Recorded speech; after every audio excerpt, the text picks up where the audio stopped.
오늘 우리에게 주신 하나님의 말씀 창세기 32장을 통해서 고향으로 돌아가는 야곱 일행, 그리고 야곱에게 이스라엘이라, 또 야곱이 그곳을 브니엘이라 이렇게 하는 모습을 통해서 하나님께서 우리에게 원하시는 믿음의 결단과 고백이 무엇인가 깨닫는 시간이 되었으면 좋겠습니다. 아버지 이삭과 형 에서를 속이고 장자권, 축복권을 가로챈 야곱, 이 일로 인해서 정든 땅 고향을 떠나게 되었고, 그리고 밧단아람 그 외갓집에서 20년 동안 살다가 이제 드디어 꿈에 그리던 고향, 어머니가 계신 곳, 주로 이제 돌아오는 그 모습입니다. 그런데 안타깝게도 야곱을, 또 야곱 일행을 기다린 것은 형 에서가 400명의 군대를 이끌고 온다, 이런 거예요. 이때 야곱의 심정을 표현하기를 7절 말씀에 보니까 야곱이 심히 두렵고 답답하여, 심히 두렵고 답답하여 어찌할 줄을 모릅니다. 이 어려운 난관을 준비하고 헤쳐나가는 이제 모습이 이 32장의 모습인데, 이 사건 가운데 가장 하이라이트, 그리고 우리의 내리에 또 우리가 그동안 많이 들어왔던 그 설교 야복강에서의 씨름, 그리고 야곱이 이스라엘로 바뀌어지는 이런 놀라운 역사가 있는 곳, 현장, 이곳입니다. 그리고 이곳을 브니엘이라 이렇게 부르면서 하나님을 대면했던 곳이다, 이렇게 고백을 합니다. 이 이스라엘과 브니엘을 통해서 불가능을 가능케 하시며 답답하고 막힌 문을 열어주시는 그 놀라운 하나님, 이 은혜의 하나님을 오늘 만날 수 있는 은혜의 시간 될 수 있으시기를 주님의 이름으로 축원합니다. 첫 번째는요, 약속하신 땅, 언약하신 땅, 그곳에 무엇이 기다리고 있는가, 이런 거예요. 11절 야곱이 그 길을 진행하더니, 창세기 32장 1절, 야곱이 그 길을 진행하더니 외삼촌과 언약을 맺고 모든 문제가 해결된 후에 거침없이 고향을 향해서 발걸음을 옮기고 있는 모습입니다. 야복강, 야복나루 가까이, 고향 가까이 이를 때 누구를 만나요? 1절 말씀에 보니까 하나님의 사자들을 만납니다. 하나님의 사자들이 야곱을 만나러 나오는 듯한 모습, 기다리고 있는 듯한 그런 이미지예요. 그리고 2절 말씀에 야곱이 그들을 봅니다. 하나님의 사자가 야곱을 바라보고 또 야곱이 하나님의 사자, 이 천사들을 보는 거예요. 이 하나님의 사자들을 마하나임이라, 하나님의 군대라, 이렇게 부르고 있습니다. 요즘 참 혹한의 날씨인데요. 휴전선 38선 철책이 둘러쳐져 있고, 그 밑에 우리 군인들이 이렇게 걷고 있잖아요. 감시하고 지키고 이런 모습인데, 이런 모습처럼 하나님의 군대가 어떤 지역을 이렇게 딱 둘러 진치고 있는 듯한, 지키고 있는 듯한 이런 이미지를 우리에게 주는 거예요. 이 이미지가 바로 에덴 동산의 모습과 너무 비슷하다, 이런 거죠. 아담과 하와가 범죄하고 쫓겨났을 때 창세기 3장 24절 말씀에 보니까 하나님이 그 삶을 쫓아내시고 에덴 동산 동편에 그룹들과 두루 도는 화염금을 두어 생명나무의 길을 지키게 하시니라. 그룹이 천사들이에요. 이처럼 가나안, 하나님이 약속하신 땅을 지키는 천사처럼 하나님의 군대가 이렇게 진쳐 있고, 그리고 이 하나님의 군대 마하나임 이 천사들이 지금 야곱을 만나고 있는 거예요. 그래서 이 모습을 바라보면 이 천사 군대가 야곱이 떠날 때 베델에서 이런 이미지가 있었잖아요. 천사들이 오르락내리락, 하나님의 사자들이 오르락내리락 했던 그 천사들처럼 이렇게 보여지는 거예요.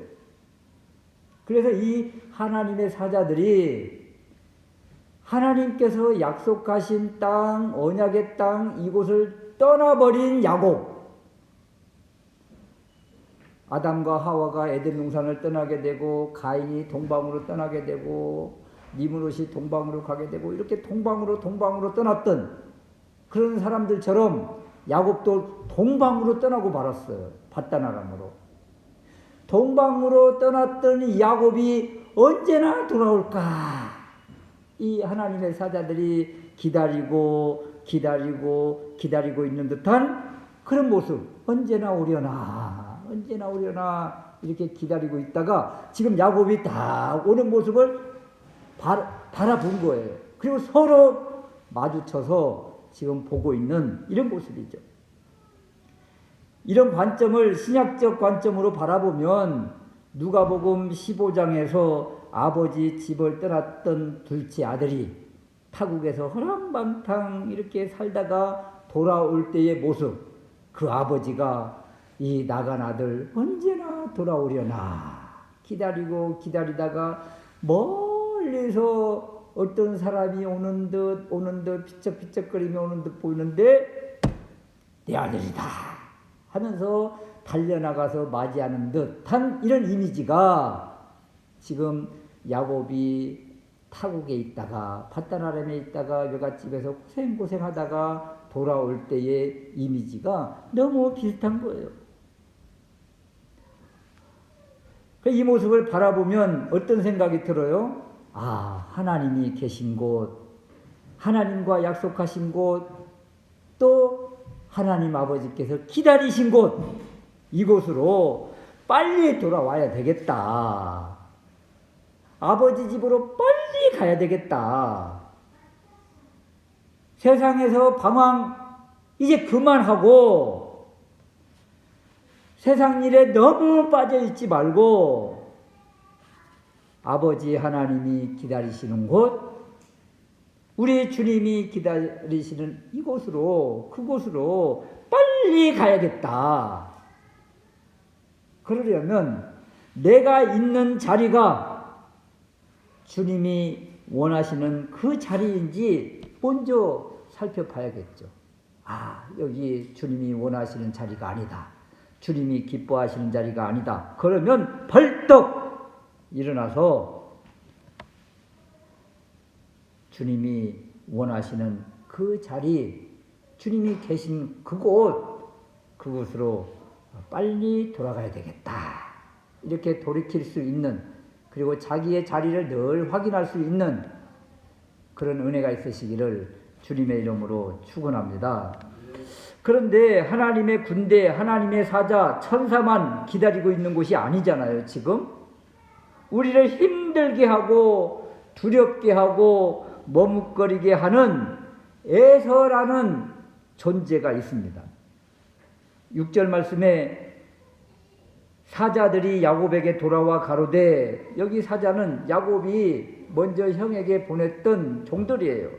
이 종들이 야곱에게 돌아와서 보고하기를 우리가 주인의 형 에서에게 이른즉 그가 400인을 거느리고 주인을 만나려고 오고 있습니다. 에서의 군대가 몇 명이요? 400명. 전에 할아버지 아브라함이 318명의 군대를 이끌고 동방 군대를 무찌른 적이 있었는데 이때의 숫자보다 더 많은 400명이 온다는 거예요. 20년 전 에서가 자신으로 인해서 땅을 치며 대성통곡하고 그리고 분노하며 죽이려 했던 이 형 에서가 군대를 이끌고 온다. 그래서 이때 야곱의 모습을 심히 두렵고 떨리고 답답하다. 이 절대절명의 상황에서 무엇에 짓눌린 듯한 이 고통과 압박, 좌절감, 지금 이런 고통을 야곱이 당하고 있는 거예요. 이처럼 하나님의 사자들 마하나임과 에서의 400명의 군대가 기다리고 있는 곳, 지금 이 모습이 어때요? 하나님의 군대가 기다리고 있고 세상 군대인 에서의 군대가 기다리고 있다. 그래서 한편으로는 기쁨이 충만했다가 다른 한편으로는 상실감과 좌절감과 무력감에 빠져들 수밖에 없는 그런 모습이라는 거예요. 이런 상황에서 어떤 결정을 해야 될까? 그래도 가야 되고, 막혀도 가야 되고, 어려워도 가야 되고, 죽어도 가야 되는 곳이 주님과 약속한 그곳, 약속의 땅, 언약의 땅, 주님이 원하시는 그곳입니다. 그래서 그곳으로 가는 것이 정답입니다. 누가 기다리고 있어도 에서의 400명의 군대, 나를 괴롭히는 어떤 그 존재가 있을지라도 하나님이 원하시는 곳이고 하나님이 기다리시는 곳이고 그곳에 에서의 군대 400명이 있을지라도 하나님의 군대가 있는데 믿음으로 이렇게 그곳을 향해서 나가는 것이 하나님의 뜻이라, 이런 것입니다. 두 번째, 이런 상황에서 야곱이 두 가지를 준비하는데요. 무엇을 준비하는가 한번 보십시오. 첫 번째 준비하는 것, 분노 가운데 있는 형 에서를 누그러뜨릴 그 선물, 예물을 준비합니다. 7절에서 8절 말씀인데요. 종과 양과 소와 약대를 두 떼로 먼저 나누고 한 떼가 공격당하면 다른 한 떼는 도망가서 살아라. 이런 식으로 먼저 두 떼를 나눕니다. 아직도 지금 교활한 인간적인 이런 생각이 남아있는 야곱의 모습이잖아요.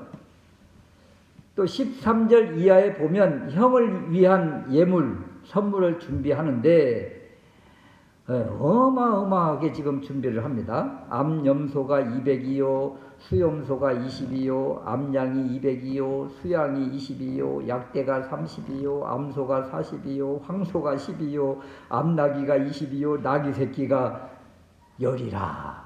지금 어마어마한 짐승을 때로 나누어서 보내는데, 이것도 한 번에 왕창 보내는 것이 아니고 세 떼로 나누어서 한 떼가 쫙 줄 서서 가고, 또 그 뒤에 또 한 떼가 쫙 줄 서서 가고, 또 그 다음 떼가 줄 서서 가면서 이것이 무엇이냐 묻거든 우리 주인 야곱이 에서 형님께 드리는 예물입니다, 이렇게 말하라고 하면서, 그래서 이 때의 행렬이 처음부터 끝까지 보면 길게 느리고 느려서 엄청 많은 것처럼 이렇게 보이게 지금 하고 있는 것입니다. 지금 야곱의 모습이 어때요? 에서의 마음을 어떻게라도 누그러뜨리고 형 에서의 분노를 잠재우고 마음을 열게 하기 위해서 지금 온갖 수단 방법을 다 동원하는 이런 모습이에요. 여러분, 이 모습 보면 어떤 생각이 듭니까? 야곱이 외갓집에서 그렇게 고생해서 모은 재산이잖아요. 이 재산을 지금 뚝 떼어서 형 에서에게 이렇게 갖다 바치는 이런 모습. 이런 모습을 바라보면서 어떤 것이 중요한가, 이것을 좀 알아야 됩니다. 여러분, 생명이 중요하지 이 재물이 중요합니까? 야곱이 이 형 에서를 통해서 온갖 수단 방법 인간의 교활함 뭐 다 동원하는 것 같지만 이 모습 속에서 맞아 이 재물 뭐 다 달라고 하면 줘야지. 그리고 내 생명 지키는 것이 중요하지. 이 마음을 좀 받았으면 좋겠다 이런 것입니다. 외갓집에서 얻은 그 많은 복을 형에게 자신 때문에 상처를 입고 아파하는 분노하는 이 형에게 이렇게 다 내놓는 야곱의 모습이더라. 그래서 먼저 선물과 예물을 준비합니다. 두 번째 준비한 것이 있는데요. 뭐니 해도 뭐라고요? 기도입니다. 기도. 큰 두려움의 문제 앞에서 야곱이 하는 행동 바로 기도입니다. 야곱의 기도는 말씀과 언약을 붙들고 기도하는 전형적인 기도의 모델이에요. 모델. 9절에서 12절 말씀인데요. 기도 내용을 한번 보십시오. 조부 아브라함의 하나님, 아버지 이삭의 하나님 여호와여, 주께서 전에 내게 명하시기를, 주께서 전에 저에게 말씀을 주셨잖아요. 언약하셨잖아요. 내 고향 내 족속에게로 돌아가라. 내가 내게 은혜를 베풀리라 하셨지요. 전에 옛날에 주님께서 저에게 이렇게 내가 너에게 은혜를 베풀겠다 이 말씀 하셨지요. 그 말씀 지금 붙들고 주님 앞에 기도하고 있는 거예요. 11절 말씀에 내가 주께 간구하오니 내 형의 손에서 에서의 손에서 나를 건져 주시옵소서. 12절 말씀에 주께서 말씀하시기를, 주께서 전에 저에게 말씀 주셨잖아요. 주께서 말씀하시기를 내가 정녕 내게 은혜를 베풀어 내 씨로 바다에 셀 수 없는 모래와 같이 많게 하리라 하셨잖아요 하면서 주께서 전에 저에게 하신 그 말씀, 주께서 말씀하시기를 정녕 너에게 은혜를 베풀어 주겠다 하신 그 말씀, 그 언약 제가 기억을 해요. 주님 아시지요 하면서 주님께서 말씀하신 말씀, 언약 붙들고 그 약속 이루어달라고 기도하는 겁니다. 이것이 바로 기도의 핵심이에요. 기도의 모델이에요. 이렇게 기도해야 돼요. 하나님 말씀 끄집어내고 하나님 말씀 붙들고 기도해야 된다고요. 그래 정말 이렇게 기도합니까? 대부분은 이렇게 기도하잖아요. 이번 한 번만 도와주시면, 이 문제만 해결해 주시면 제가 뭘 하겠습니다. 뭘 바치겠습니다. 뭐 헌신하겠습니다. 뭐 신학교 가겠습니다. 막 이런 기도들을 많이 하잖아요. 이 문제만 해결해 주시면 제가 뭘 할게요. 구원해 주시면 무엇 하겠습니다. 해결해 주시면 뭐 하겠습니다. 이건요 조건적인 기도죠. 이 야곱의 기도 안에 조건절이 없어요. 조건절이 들어있는 조건적 기도는 정성을 들여야 기도를 들어준다는 우상에게 하는 기도입니다. 제물로 신의 마음에 들게 하고 신을 움직여서 기도하는, 해결받으려고 하는 우상을 섬기는 세상 사람들의 모습이라고요. 내가 치성을 드리고 정성을 다하고 새벽에 일어나서 이렇게 하면, 또 이렇게 제물을 바치면 신이 감동을 받아서 문제를 해결해 주시겠지. 이것이 바로 우상적인 기도라고요.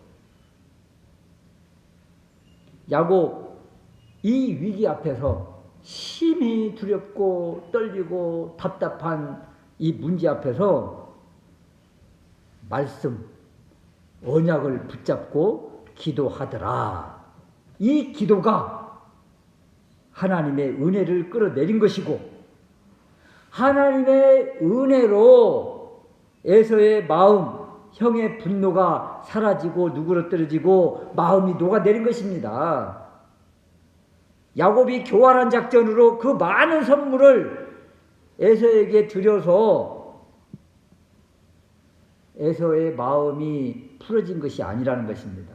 약속 붙잡고 언약 붙잡고 기도한 그 기도에 하나님이 기름 부어주시고 은혜를 베풀어 주신 것입니다. 그래서 하나님의 은혜로 형제가 화해가 된 거예요.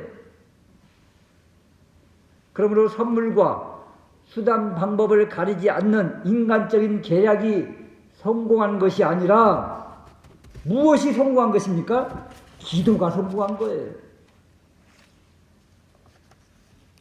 그 야곱의 기도가 바로 하나님의 은혜를 끌어내렸고 에서를 변화시키게 되었더라, 이런 것입니다.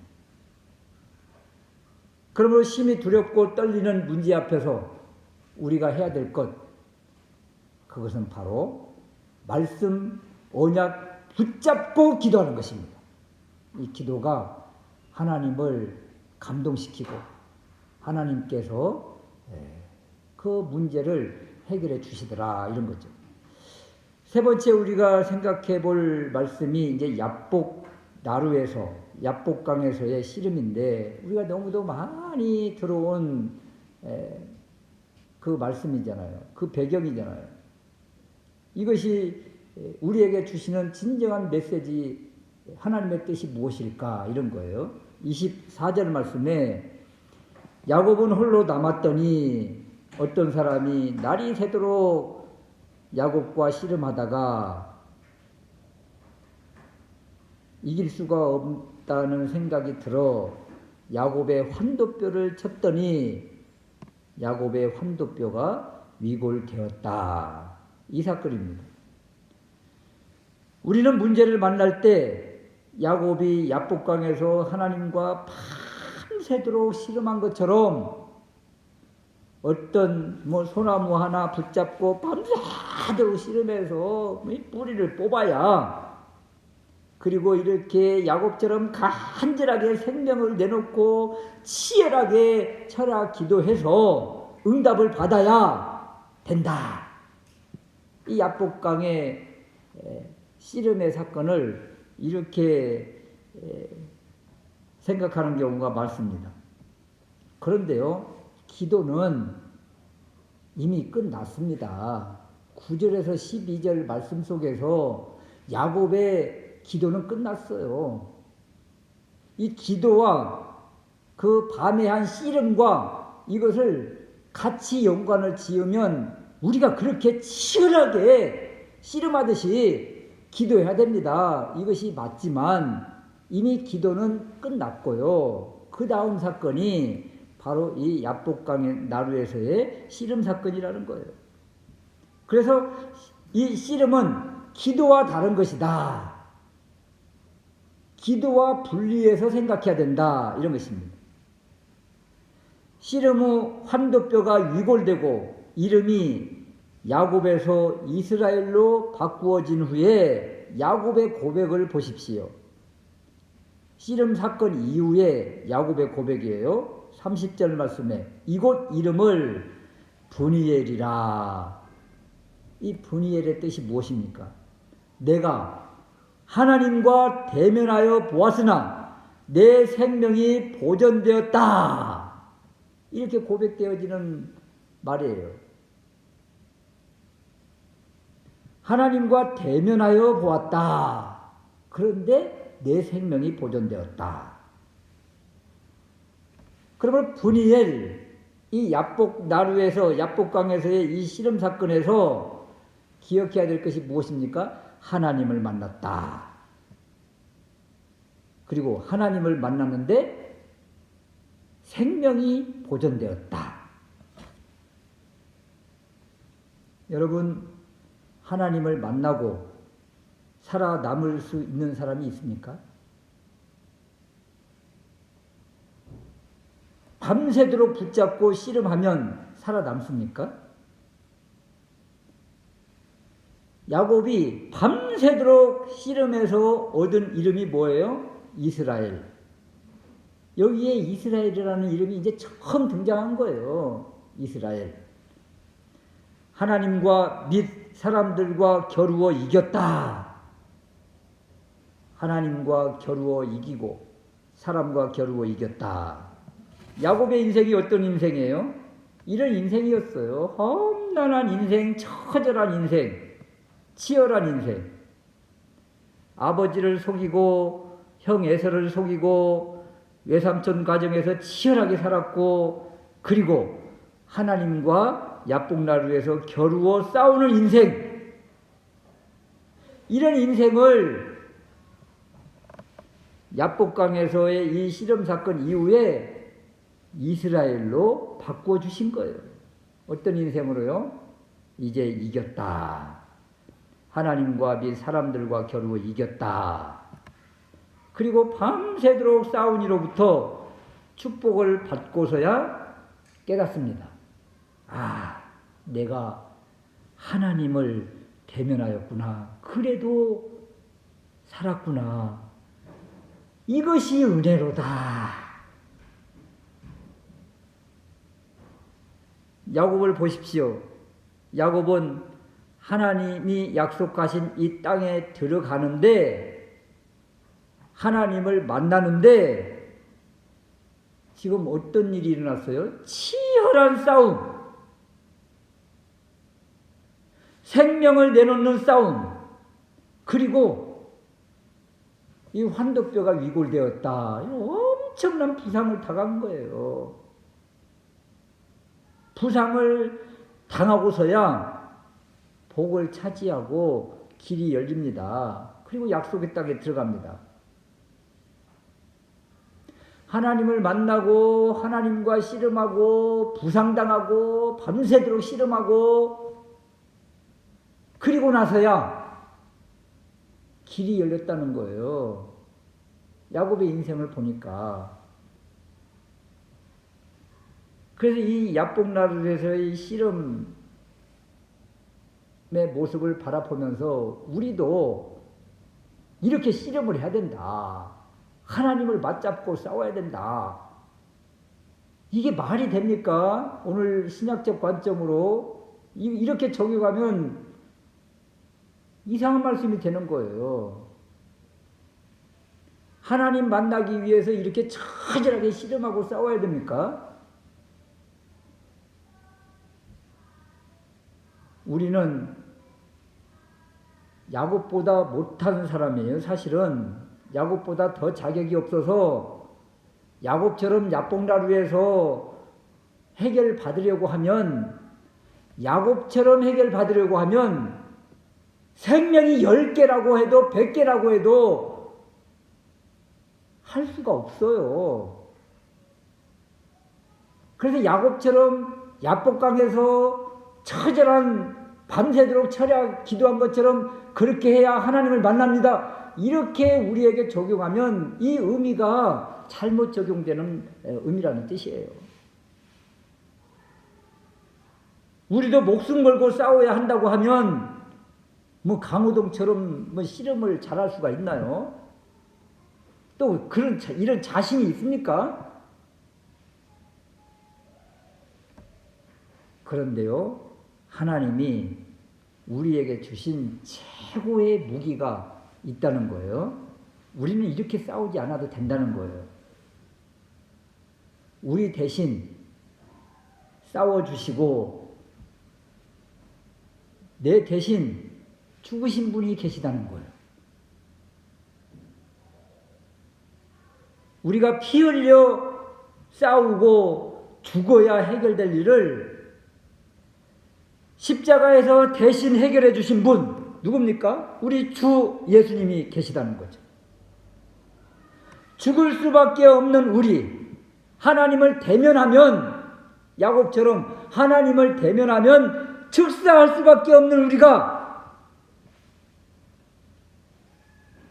예수 그리스도는 나를 위하여 죽으셨고 예수 그리스도는 나의 주님이십니다. 나는 이것을 믿습니다 하면 하나님이 이렇게 선언해 주세요. 네가 이겼다.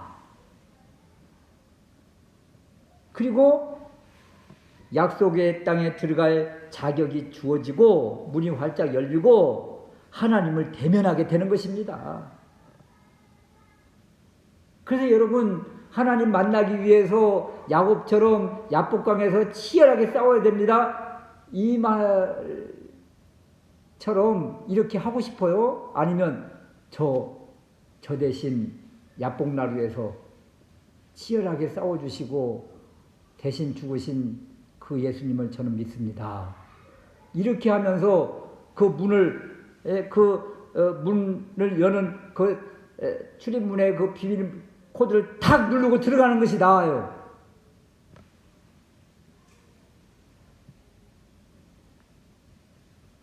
에덴 동산을 지키던 천사와 화영금 앞에서도 그들과 치열하게 싸울 것이 아니라 나는 예수 그리스도를 믿으며 그분은 나의 주님이십니다. 그러면 문이 활짝 열리는 것입니다. 야곱이 약속의 땅으로 돌아오는데 에서의 400명의 군대가 기다리는 큰 두려운 문제 앞에서 기도하는 것 우리가 할 일입니다. 어떻게 기도해야 된다고요? 말씀 붙잡고 기도하는 거예요. 에서를 위해 선물을 준비하는 것 그 마땅히 우리 그리스도인이 베풀어야 될 사랑의 행위입니다. 왜냐하면 그 사람에게 빚진 것이 있잖아요. 그 사람에게 상처 준 것이 있잖아요. 그러므로 그 사람의 마음을 달래야 된다면 내가 가진 모든 것을 주어서라도 그 사람의 마음을 누그러뜨리게 하는 것 그거 맞습니다. 사랑의 행위 마땅히 해야 될 것입니다. 그러나 이것보다 더 중요한 것 그것을 야곱이 우리에게 알려줍니다. 그것은 예수 그리스도를 믿고 고백하는 것이다. 구약적 관점에서 야곱은 치열하게 싸웠지만 우리 대신 치열하게 싸워주시고 생명을 내던져 주신 우리 주님이 계시다. 그 주님을 고백하는 것이다. 이런 것입니다. 그럴 때 기다리고 있었던 하나님의 사자들 마하나임 하나님의 군대가 우리를 호위하고 우리를 목적지로 안전하게 인도하는 것입니다. 하나님의 군대가 호위하는 이런 큰 은혜 문제가 우리가 상상할 수 없을 그 방법으로 해결해 주시는 하나님의 은혜 이 은혜를 삶 가운데서 누리는 우리 모두가 될 수 있으시기를 주님의 이름으로 축원합니다. 아멘.